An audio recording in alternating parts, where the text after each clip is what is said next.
前回アメリカの大統領が世界中に影響を与えているって話をしたよね。外国の政権を倒した話や自衛隊の派遣に影響を与えたって話だよね。その通り。ここからは影響を与えた国一つに絞って話をしていくよ。その焦点を当てる国第1弾は中国。お昼がチャーシュー増しラーメン餃子、チャーハン大盛りだったから結構食べたね。日本の話に行く前に日本に地理的に近い同じアジアの国の話をしてイメージしやすくしたかったからと経済力を上げてきた注目国としてまず説明したかったからよ。断じてお昼のメニューのせいじゃない。本当かな？まず中国の歴史をすごく簡単に振り返ろう。中国大陸は世界でも最も古くから文明が栄えた地域の一つと言われてる。しかも歴史としてたどれるほとんどの時期において経済的に世界最大の規模だった。経済の元気さって GDP で比べるんでしょ？昔の分はどうやって比べるの？リアルタイムの数字ではなくて過去の数字を調べる研究があるんだ。過去を振り返って算出するよ。それによると中国は1800年代まで世界最大の規模だったみたい。さすが中国4000年の歴史。実はその言葉はね、インスタントラーメンで使われたキャッチコピーなの。1981年日本で生まれた言葉なんだ。歴史的な裏付けがあるわけじゃない。ずっといつ4001、4002、4003って増えるのかなって真剣に待ってたのに。俺なんて22世紀になったら一気に中国5000年の歴史になるって思ってたし。なにそれおかしい。中国の歴史の始まりには諸説あるけど、とにかく中国にはすごく長い歴史があって強い力を持ち続けた国であることに変わりはないし、その力を持って近隣諸国を従えてきたという歴史があります。日本も古くは金融を受け取ったり遣隋使遣唐使を日本から派遣して政治技術文化や仏教など様々な教えを受けているよ。ちゃんとした地図もレーダーもない時代だし、風とオールで行ったんでしょ。すっごい冒険。命がけだよね。それくらい中国から学ぶっていうことに価値があったんだ。でもその後、その地位に大きな変化が訪れます。引き金の一つとなったのはヨーロッパで起きた産業革命。近代化の大きな波が中国にも押し寄せます。そんな中、中国は戦争でイギリスに負けてしまうの。今まで大国だと思っていた中国のまさかの敗戦に近隣諸国はびっくり。衰退の大きな要因になった。そして第一次大戦以降、世界最大の大国として台頭してきたのは新興国アメリカ。その一方で中国はっていうと、20世紀の前半は国中がバラバラ、戦国時代みたいな。そうね、トップが地方ごとに乱立していてお互い争ってるって点では同じね。そこから1949年、中国共産党が中国大陸の大部分を統一して中華人民共和国を作った後もいくつも政治的な混乱があってなかなか経済的な発展ができなかったんだ。国の中で喧嘩してたらそりゃそっちが忙しくなるもんね。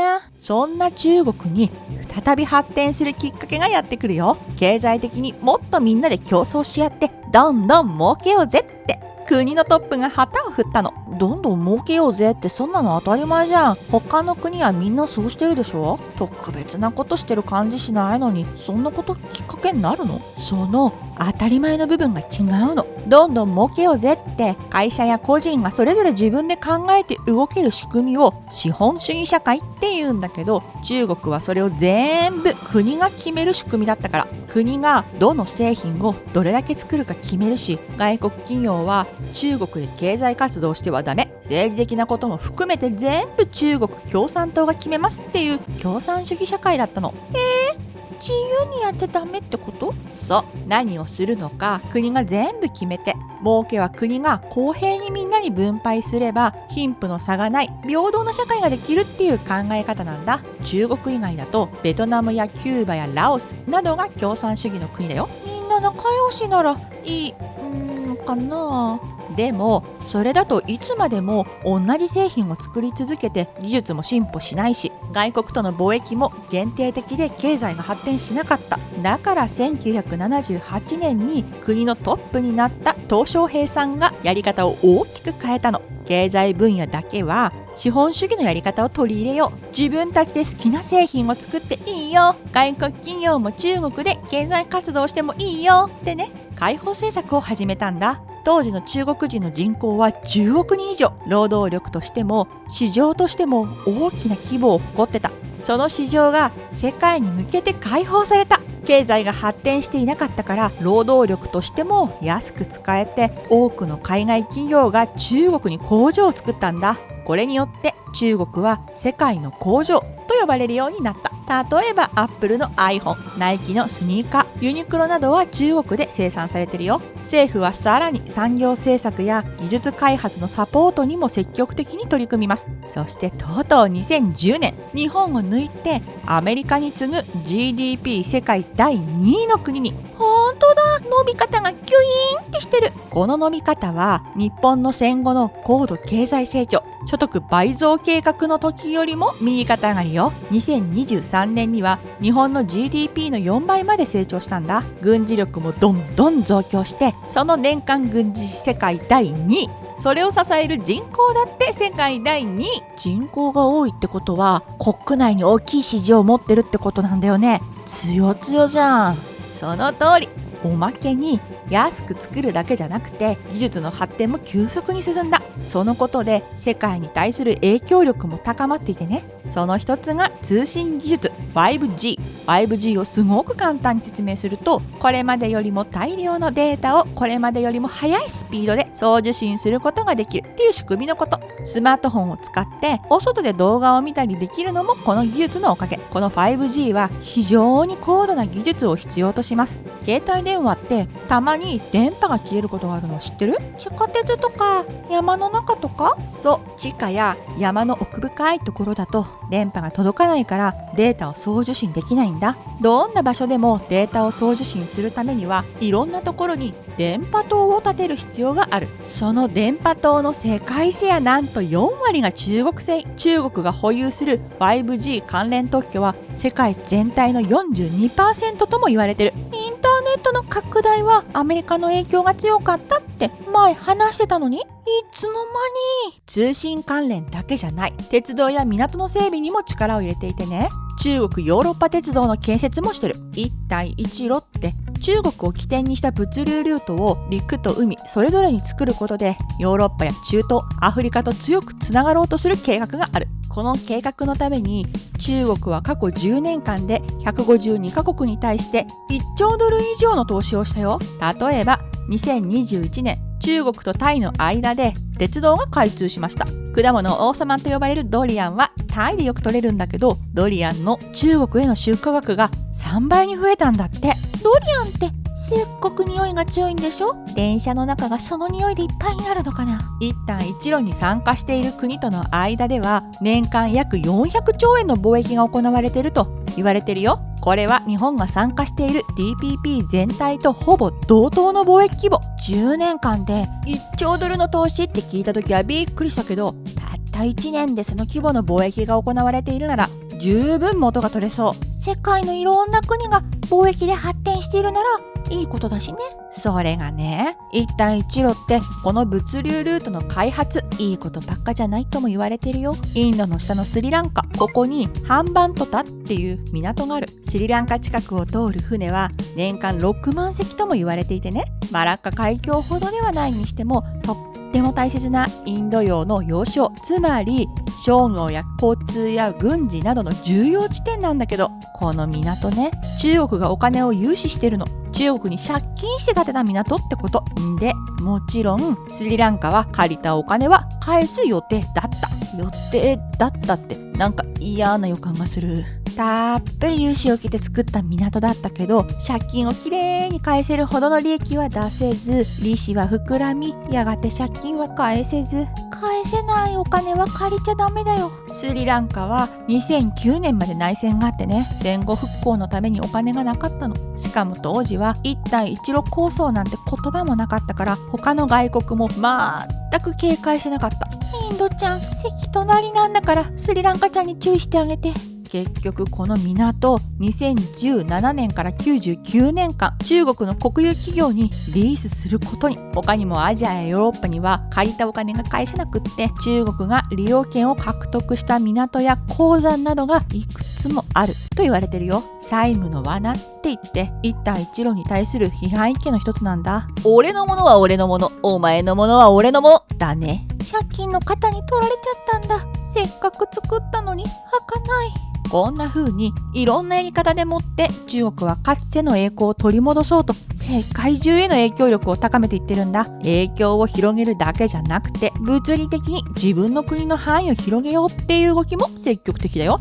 国土の大きさを広げる方法なんてあるの？海で国境を挟んでる国に対して、この島は中国の領土だって主張を繰り返したり、島のそばに船を出して軍事的に進出したりだね。日本とかフィリピンとかベトナムとか、あとは台湾は中国共産党とは別の政権が独自の政治を行ってるんだけど、台湾も同じ一つの中国だ、違う国じゃないって主張して軍事的な圧力を加えてる。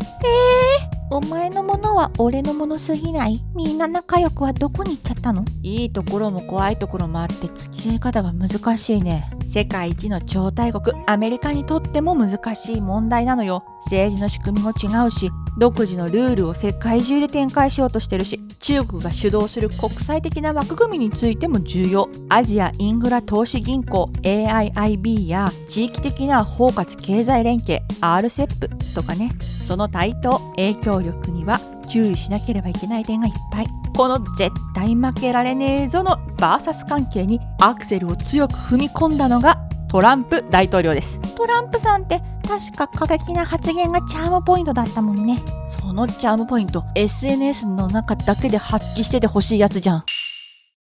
実はね、トランプさんの中国に対する強い姿勢は大統領就任前から打ち出されてたよ。さすが経営者、アクセル踏むのが早い。就任前の2015年、アメリカは中国に約1160億ドル、日本円で14兆円分輸出をしていたんだけどね。逆に中国からの輸入額はその約4倍。経営者目線を持つトランプさんからすれば、買ってばかりで売ることができないなんてちっとも面白くない。だからね、製造業で働く人の仕事が減っているのは中国から安い製品が入ってくるせいだ。中国からの輸入を制限すべきだって選挙で主張したの。国内産業の空洞化や雇用減少をなんとかすべきだってね。当然製造業で働く人を多く抱える州ではその意見は大歓迎で、トランプさんが大統領に就任。当時アメリカは中国との貿易で約3500億ドルの赤字を出してね。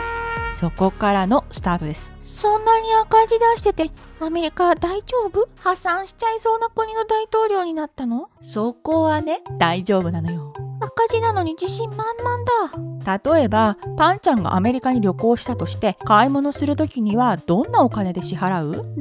パパが仕事でアメリカに行ったんだけど、余ったドルをお土産にもらったことがあるんだ。外国のお金って生で初めて見たから、その時はテンション上がったけど、コンビニでも本屋でも使えないんだよね。使い道がなくてがっかりしたよ。そう、使い道がない。そこがポイントなの。アメリカに物を売った時、支払いはドルで行われる基軸通貨だからね。基軸通貨っていうのは信頼できて利便性が高いってみんなが考える通貨。現在はアメリカドルだから、貿易でも株の取引でも国家間は米ドルで行われるよ。でも当然ドルは日本では使えません。だから銀行でドルを円に変えてもらう必要がある。でも日本の銀行だってドルを持ってても仕方がないので、銀行はドルを使ってアメリカの国債や株を買うんだ。国債や株を持っていると配当金っっていうお金がもらえるから、そうするとアメリカが外国のものを買うために支払ったドルが相手国の銀行を通じてアメリカに戻ってくることになるよね。日本がドルを使ってアメリカの会社の株を買うと、アメリカの会社の株価は高くなる。株じゃなくて国債を買えば政府のお金になる。一度海外に出て戻ってきたドルがアメリカの経済を回していくんだ。難しくて頭が混乱してきたよ。鮭の放流みたいな。大きくなって戻ってこーいみたいな。僕もなんかよくわからないけど、国債って国の借金のことだよね。貿易で赤字の国がさらに借金を増やすってこと？その通りで、名目上は借金よ。ただ借金ではあるんだけど、アメリカ政府の信頼性は高いから、借りたお金を返すときに上乗せする利子、金利が安く済んじゃうんだ。その一方でね、アメリカは投資が活発で、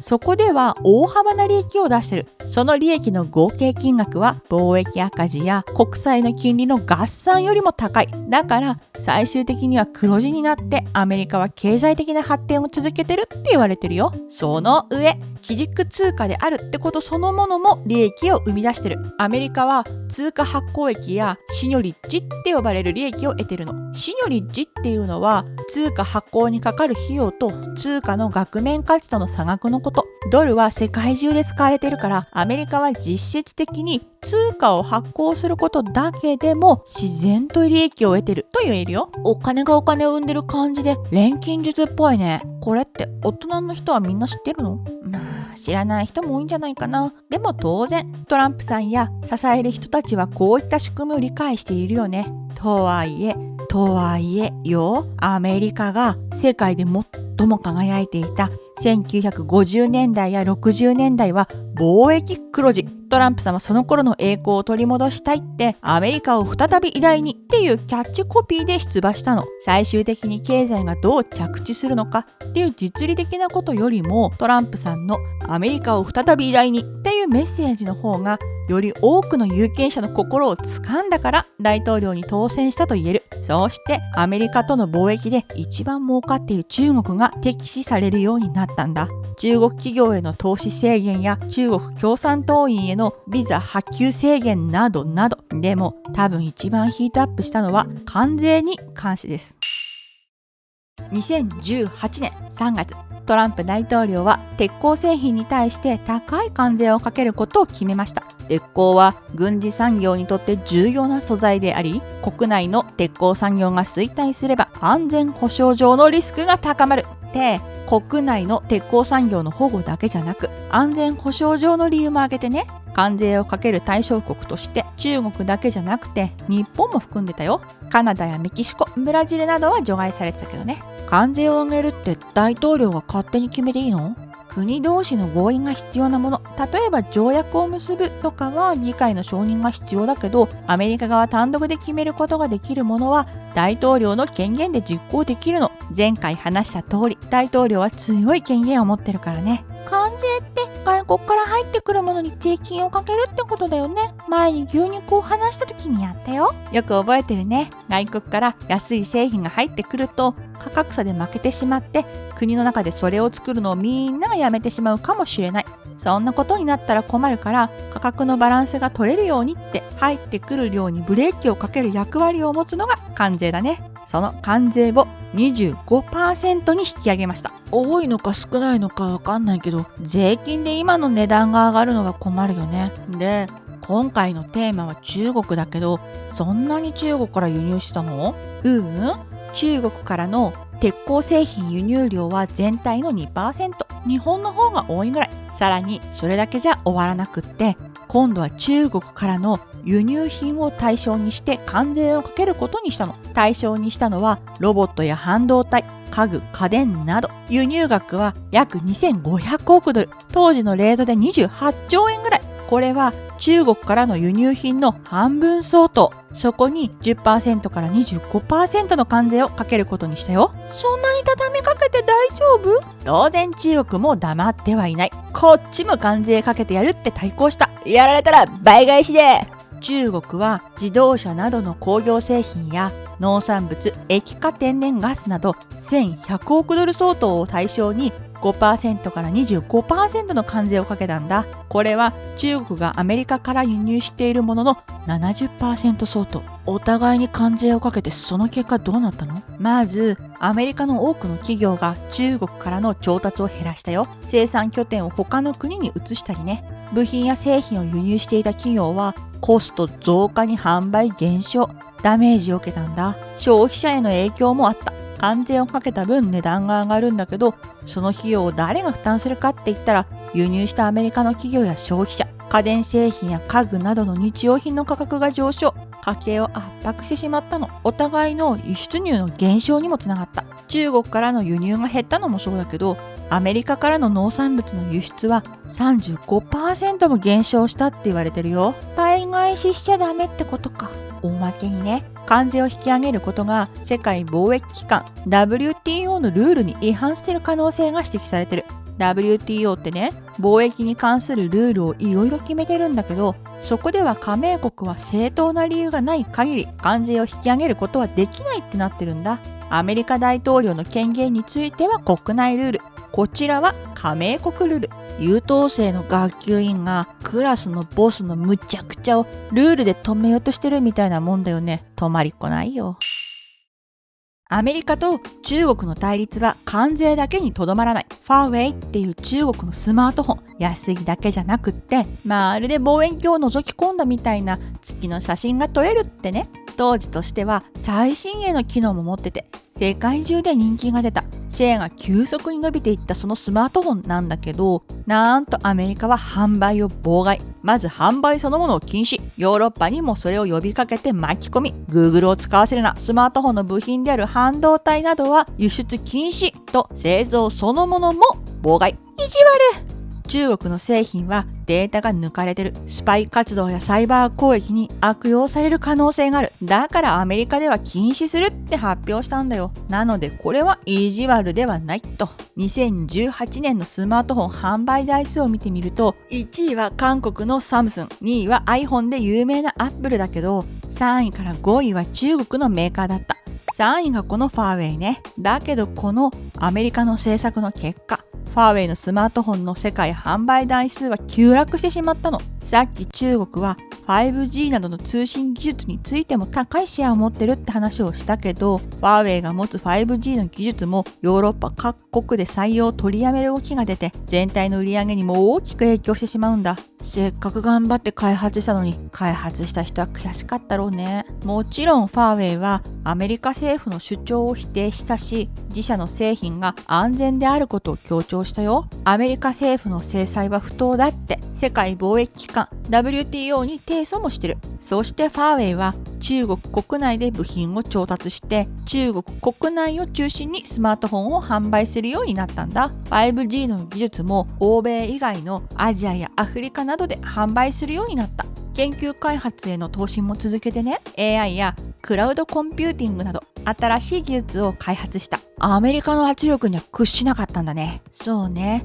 ただ当然だけど、これじゃあ全然めでたしじゃないよね。欧米の技術を使う国々と中国の技術を使う国々との間に新しい分断が生まれてしまうんじゃないかって懸念されている。世界経済や国際秩序への影響もね。悩みが増えちゃったんだね。しかも最初は1対1のバーサス関係だったのに、問題が大きくなってる。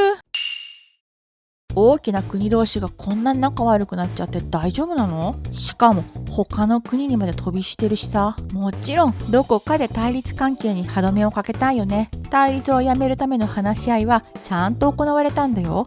例えば2019年 G20 サミットではトランプ大統領と中国の習近平国家主席が直接話し合う場が持たれたりね。米中首脳会談って貿易戦争の休戦について話し合ったの。サミットならもともと偉い人が集まる会だから会うのも自然だしいいね。この時のサミット会場は大阪よ。だったら美味しいもの食い倒れて仲良くなれたんじゃ。それがね、途中までうまくいったかなと思いきや、最終的な合意には至らず、そのままそのすぐ翌年、新型コロナウイルスのパンデミックが起こって世界中が大混乱。生産も物流も販売も、つまり経済活動のすべてが多くの国で停滞。ロックダウンって街丸ごと一区画を出入りできない状態にした。